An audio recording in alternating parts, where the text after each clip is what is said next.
Good day everyone!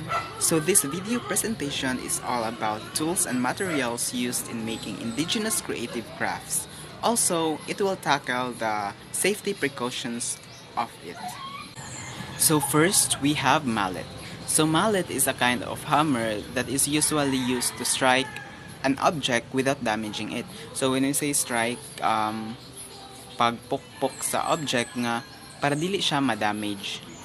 So next is the screwdriver. So kitang tanan kabalo naman jud sa unsay screwdriver no.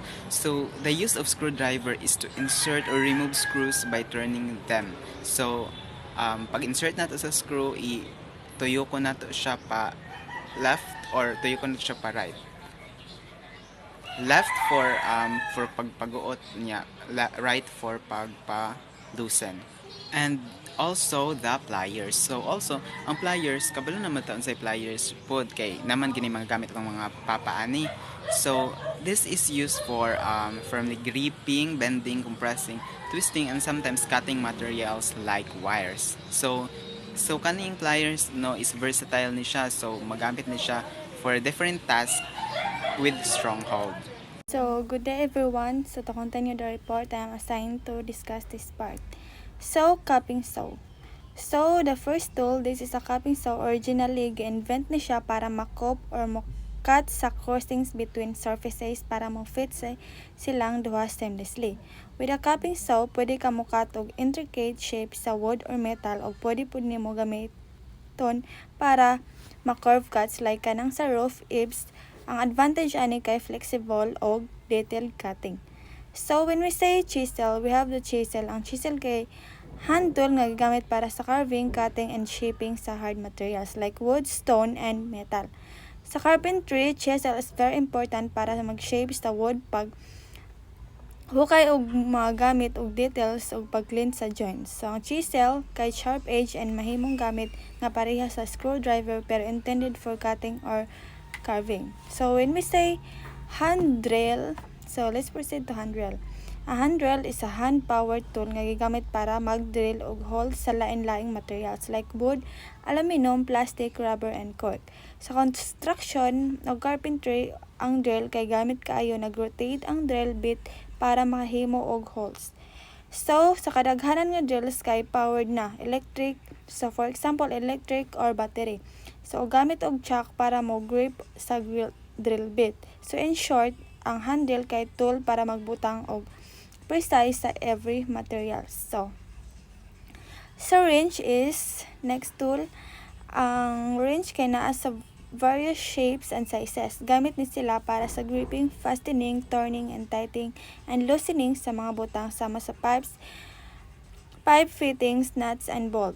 Kung mag-ayaw kag plumbing or mag-assemble og machine parts, ang wrench kay very essential kay makatabang siya pag pihit og pag-tighten sa mga metal parts. Clamp. Kaning clamp ginagamit ni siya para i-hold ang isa ka butang like sa kahoy or sa bakal. Kasagaran makita ni siya sa woodworking or sa kanang carpentry, sa kanang pagpanday, pero temporary ra siya pang-hold. Sunod is kaning knife or craft knives. Kani ginagamit ni craft knives is para ikat ang kanang mga light materials like sa kanang bamboo or pag craft sa bamboo muna siya. Sunod is kaning smoothing plane. Kaning smoothing plane ginagamit ni siya para i-plane ang isa ka kahoy. Kung ang kahoy dili pantay, iyang i-plane gamit atong na sa ilalim atong iyang kuan. Tumura siya sa ilalim aton nato siya bakal na hait. Sa karon is nay kanang mga new technology nga mas dali na lang gamitan na lang kuryente, pero kaning smoothing plane is mo ni siya ang kinaraan para i-plane ang kahoy. Sunod is kaning auger. Kaning auger is ginagamit ni siya para mag-drill og holes or magbangag og mga magbangag. Ginagamit niya sa farming, pwede siya ginagamit sa garden, sa pagbangag sa yuta, tuyokon man ni siya sa kanang ice muna siya. When we say auger tools is useful sa mga pag-drill sa walls, even wood ingana no. Labo na sa mga pwede po na siya sa mga gardening, pagbungkal sa ground ingana no. Then useful kayo siya gamiton. Kasagaran jud is na ginagamit na siya sa mga construction worker. Ang auger. Auger is the easy o dali gamiton para pagbungkal or pagbuslot sa mga walls ingana. Then when we say hacksaw, hacksaw is useful sa mga pagkat sa pipe, metal or plastic. Ginagamit yun na siya no ingana sa mga metal kasagaran kay para mapadali og cut or sa mga tubo ingana. Then ang hacksaw is dili siya halos ginagamit sa mga wood kitungod kay dali siya mahabol. Ang hacksaw is useful na sa mga metal or plastic or pipe ingana no. Then when we say paintbrush is useful sa mga pagpainting o labo na sa pagbarnish. Pagbarnish is gamito na to ang paintbrush. Nakadepende po ang imong gamiton nga paintbrush sa imong pag-paint. Labo na gamit ang paintbrush sa mga magbuhat kag unique or creative texture ng mga painting ingana no. Kasagaran sa mga painter is makita nato na siya no ang mga paintbrush. So Marto, that's all. Morning everyone. Folding rule, zigzag rule, and steel rule. Ang folding rule, zigzag rule, and steel rule is mga uri sa pagsukod na ginagamit para sukdon ang katason o distansya. Ang folding rule o zigzag rule ay gawa sa mga piraso na nakakabit sa usag-usa gamit ang mga hinge nga pwedeng piloon para mas dali dalhon o gamiton sa masikip na lugar o pwedeng abrihon para sukdon ang mas taas nga distansya. Ginagamit po ni siya para sukdon ang mga anggulo. Ang steel rule ay gawa sa bakal ug mas lig-on maong ginagamit ni siya para sa mas eksaktong pagsukod. Kani nga mga pagsukod is importante sa iba't ibang larangan sama sa pagbuhat og balay, paggawa ng kasangkapan at paggawa ng mapa. Kay makatabang ni siya para sukdon ug tarong ang mga bagay-bagay. Pencil. Ang pencil o lapis is isa ka simpleng gamit sa pagsulat nga naay graphite sa sulod sa kahoy ug ginagamit ni siya sa pagdrawing, pagsketching ug pagsulat. Dali ra ni siya gamiton og pwedeng irison kung magkamali. Nailahi-lahi nga klase sa lapis. Depende sa kagahion o sa kahumukon sa graphite.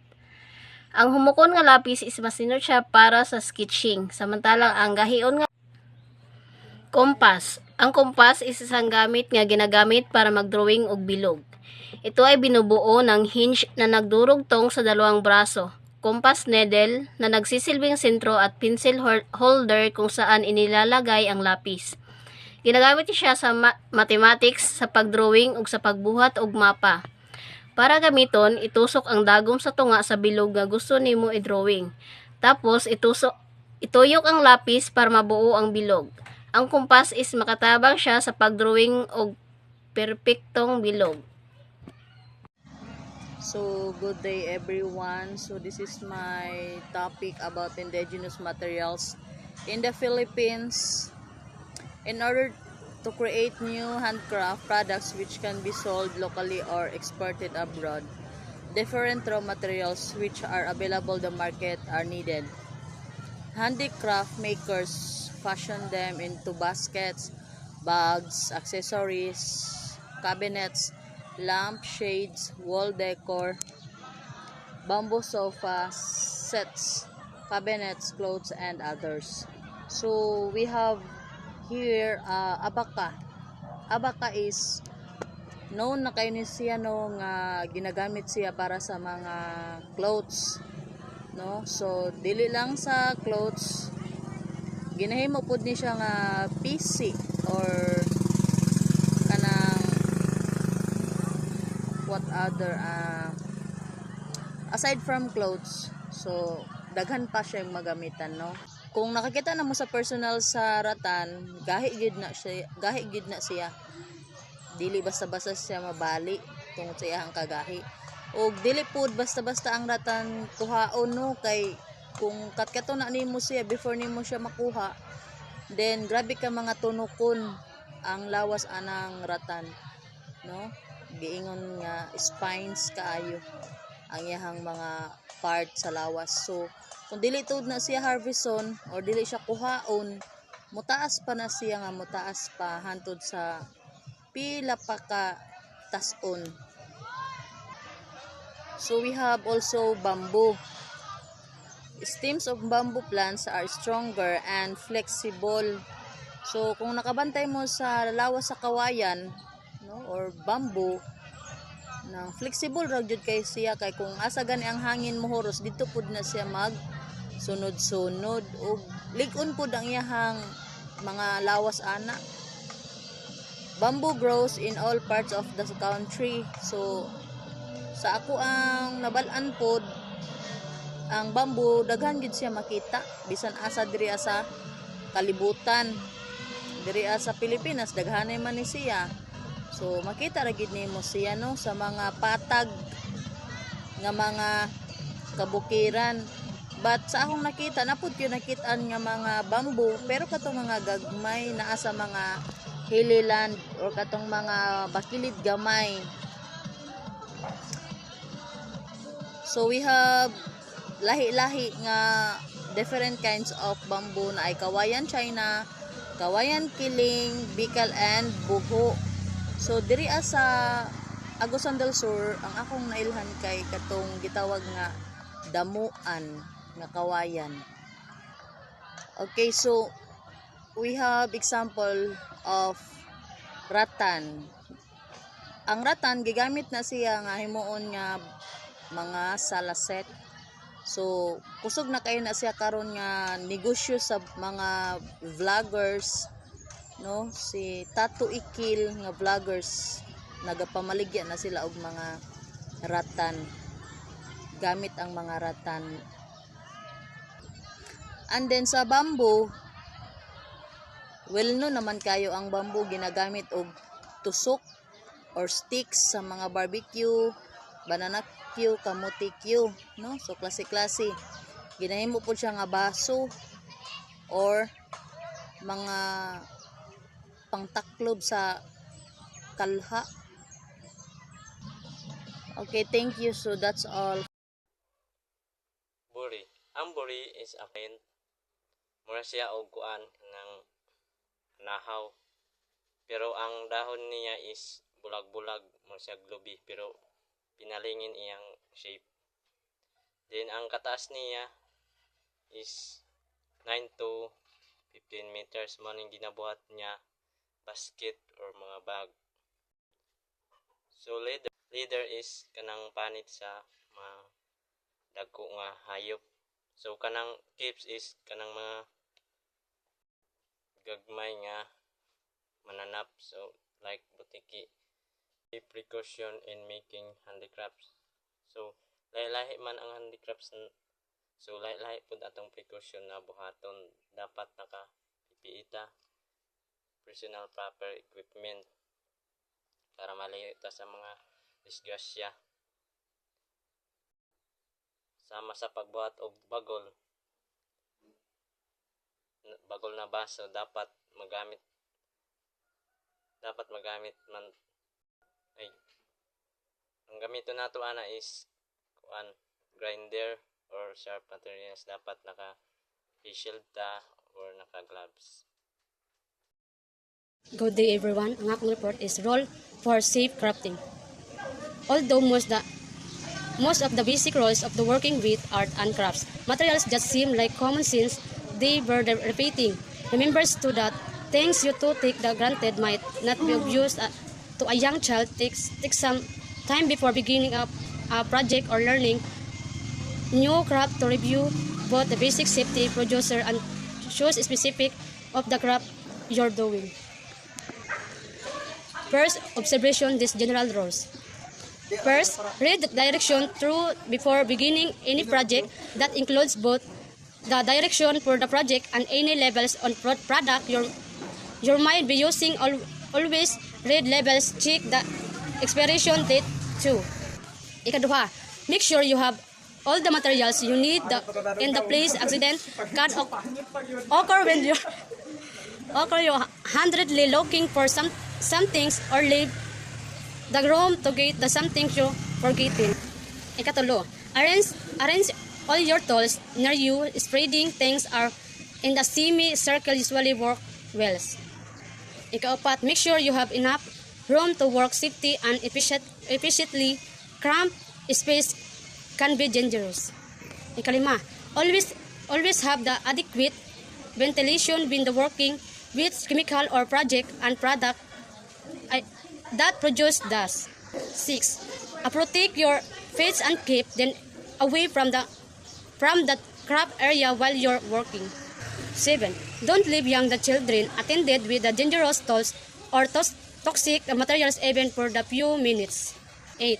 Don't eat drinks or smoke while using and craft materials. 9. Don't use dyes and paints or the skin for the face painting, for example, or end foods unless the product you buy are especially meant to be used that way. 10. Don't transfer materials to other containers since you lost the information you need provided on the package. If you must be sure to cut out an important information and include in the container.